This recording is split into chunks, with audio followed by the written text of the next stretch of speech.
You know that feeling? When you walk into a room and you can just feel the weight of a conversation before anyone even says a word. The air gets thick, the silence is somehow loud, an entire story is already unfolding in that space between two people. Well, let's dive right into one of those stories. But first, real quick, if you enjoy stories like this, please do me a favor and follow the channel and share this. It genuinely helps this page grow, and that lets me create more of these for you. So our story doesn't start with drama. It actually starts with the exact opposite.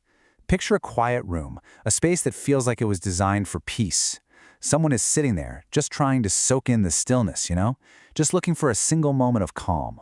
And for a little while, it actually works. The goal is so simple. Just feel the peacefulness. Let the rest of the world and all its noise just dissolve. The whole idea is to forget every single problem, every worry, and just be. But even in those super quiet moments, our minds are never really still, are they?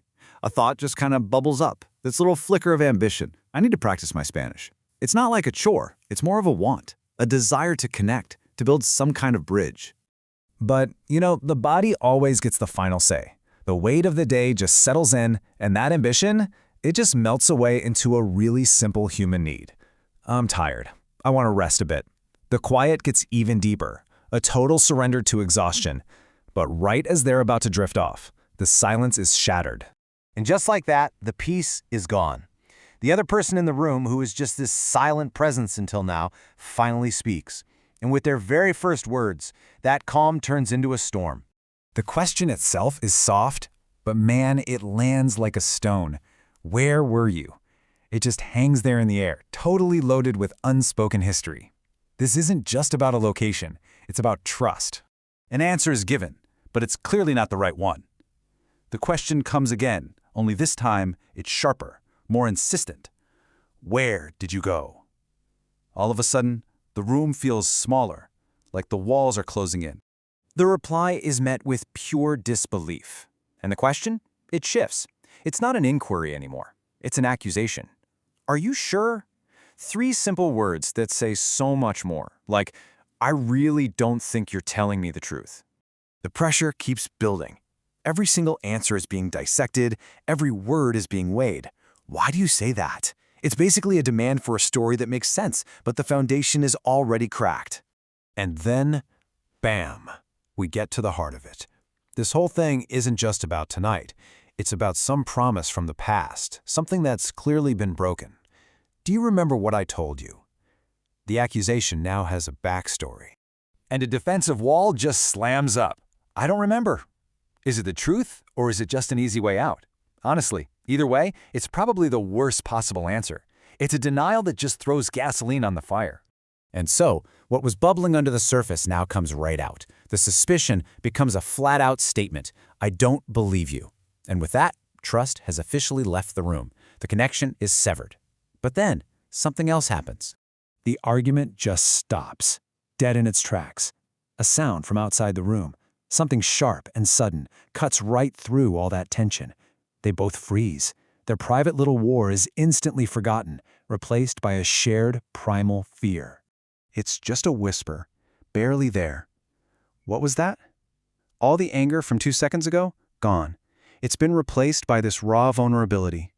And suddenly, they aren't opponents anymore. They're just 2 people in a dark room, listening. And right here, their whole dynamic is laid bare. One person is certain, senses on high alert. I heard something. The other one tries to rationalize it, to push the fear away. It's just your imagination.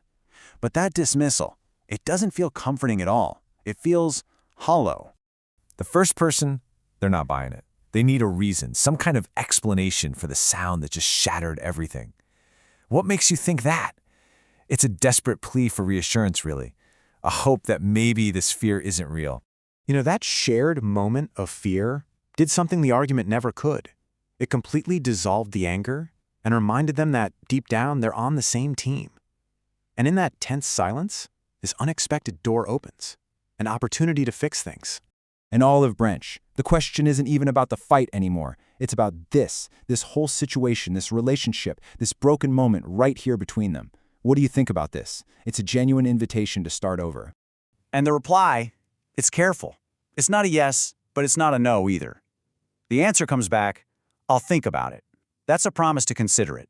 a small step back from the edge. It's hope. And here it is, the real reason for the whole fight, the reason for the questions, for the hurt. That desire to practice Spanish, it was never really about the language. It was just an excuse to spend time together. All of it was done, especially for you.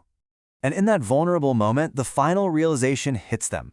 The fight, the fear, the near breakup, it was all leading to this. They have a choice. They can let this moment slip away and let the distance between them grow, or they can fix what's broken.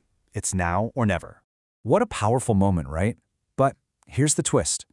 What if I told you that this entire emotional roller coaster, I mean every single question, every accusation, every moment of fear and hope, came from a YouTube video called Learn Spanish While You Sleep? No joke. They were literally just a list of phrases. Because that's the thing, isn't it?